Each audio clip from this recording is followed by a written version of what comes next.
listen! And if you're seeing this, the algorithm probably thinks that you're a dirty little weeb with a thing for psychotic girls that will most likely kill you. And beta, so am I! That's why we have revoltech Himiko Toga with the extra face. With the extra face. With the extra face.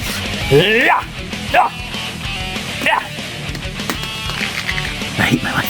The back, the side, the ugly side, the top to my bottom.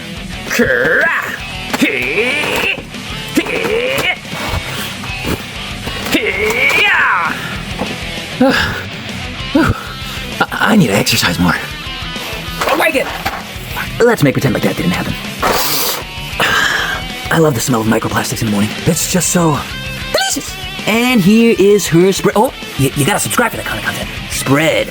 And here is Toga out of the box, looking as sadistic as ever. And just make note that she is actually just a revoltech and not an amazing Yamaguchi. So her joint system is a little different, much like Mirko. But we shall see just how much of a hindrance it is to her posability. In the meantime, how's about we take a closer look? And when it comes to sculpt and colors, you can't lie, they did a really good job. They even got the detailing on the rosy red cheeks. Crazy little bitch. And she has an all-around matte finish, which looks absolutely perfect. And if you're familiar with Toga, you know that her design is fairly simple. My only worry is that her skirt is gonna hinder her posability because that thing is a rigid plastic, which serves as a good transition to posability. The T-pose. And yes, of course she can land the T-pose, probably just by the sheer fact that she is an amazing Yamaguchi. However, those big fat messy buns on the sides of her head will not allow her to go any further. Actually, it's not just because of her head.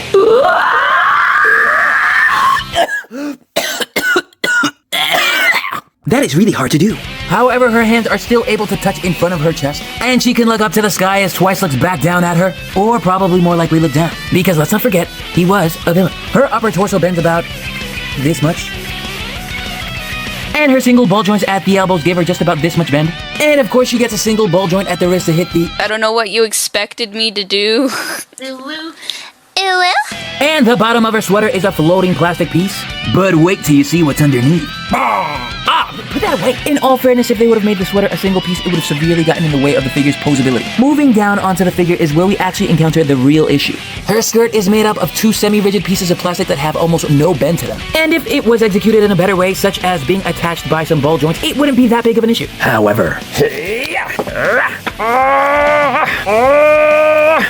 God, I hope I don't lose those. However, revoltech decided to fully attach the skirt pieces to the back and front of her underwear, which causes it to pull the plastic almost apart. I don't know if you can see it breaking right there. It's a really stupid design. I have no idea why they chose to do this. I don't know. I'm thinking that I could probably fix it, but at this point, why even bother when you can probably just wait for the SH Figure Arts Toga? But if I do decide to give it an upgrade, I will post it here. Until then, back to the review! Miss! But anyways, because of that stupid skirt, this is the most that you can get in terms of a front split. And it's not a full side split, but at least you get some decent width, made possible by those pivoting ankles. And of course, she has a swiveling upper thigh. That's actually supposed to happen. Double ball joint at the knee gets you about this much bend. And of course, she has some toe action. And now that we've gotten past that god-awful skirt, well, not really because it's broken, we can move on to accessories. I'm definitely losing something today. And because I know you probably want to see the extra face, well, here you go, baby. And it definitely looks like the one that comes right out of the box, but it has a little bit more of a squinty eye look. Oh, and in case you were wondering where I got the extra face, I got it at Big. Get your big badass. Oh, that's the wrong channel. Because I got it at Nin Game, where all your nins... I gotta work on that. And thank you, Nin Game, for giving me this cute little face for this totally garbage figure. I'm sorry. I'm just still really mad about that whole skirt thing and the underwear breaking. That didn't count. Moving on, because there simply can't be enough, you get some more. And if you found yourself thinking that the extra face just wasn't suggestive enough, well, that makes sense being that you're watching this channel. And so seemingly to make up for that terrible skirt and probably everything else, they gave you this. And here is my personal favorite, as I do prefer them completely deranged. I'm just kidding. Of course, my favorite face is the one with the tongue. But you're a close second, baby. Is she gonna kill me? Is she gonna bite me? I hope the answer is yes. And here's what's probably actually the scariest face on Toga, because if you see her smiling like this, something probably happened. Oh, and I almost forgot this cynical face looking down to the side. Lucky son of a bitch. And as for hands, she comes with these pointing hands. And here she is with some open hands laughing, much like every girl that I've ever shown my figure collection. And if you're anything like me, well then, this probably does it for you. You probably had a hard time finding her knives and had no idea where they were. Especially because it doesn't explicitly say it anywhere on the box, and also because we do not read instructions here.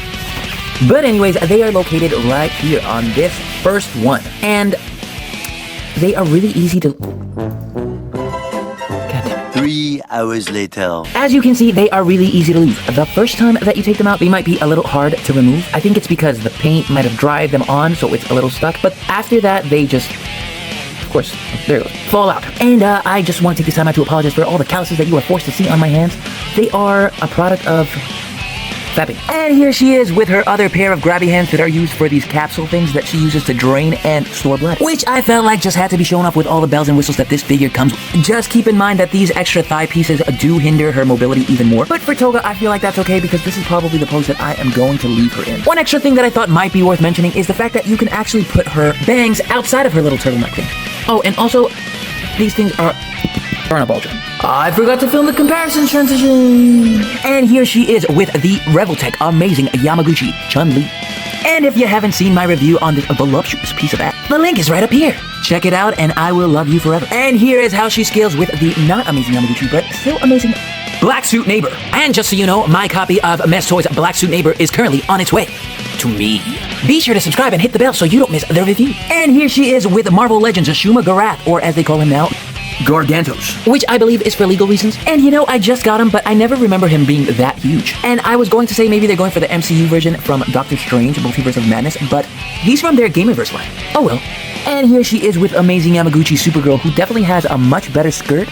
And I get that she's amazing Yamaguchi, whereas Toga is just a revoltech, but I still don't think that what they did for her skirt is acceptable. And here she is with fellow member of the League of Villains, amazing Yamaguchi Dabi. And I know that we're getting a new SH Figuarts version, but I feel like this one is still good. He still looks like a really solid figure, and to me, they each serve their own purpose. This one more the super edgelord that we're used to seeing in the black, whereas the SH Figuarts, I believe he's in his all-white attire. I love ya.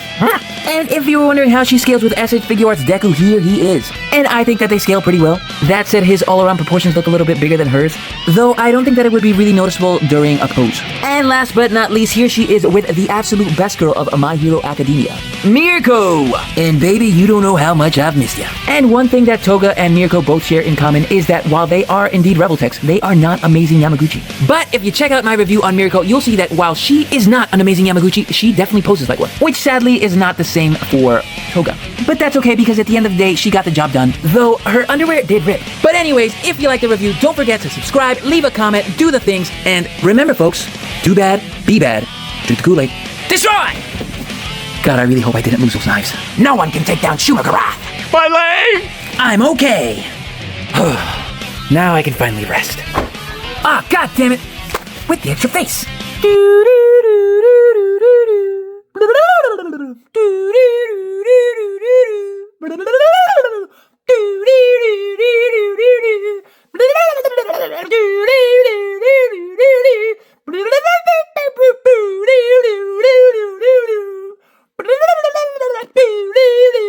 All right, enough.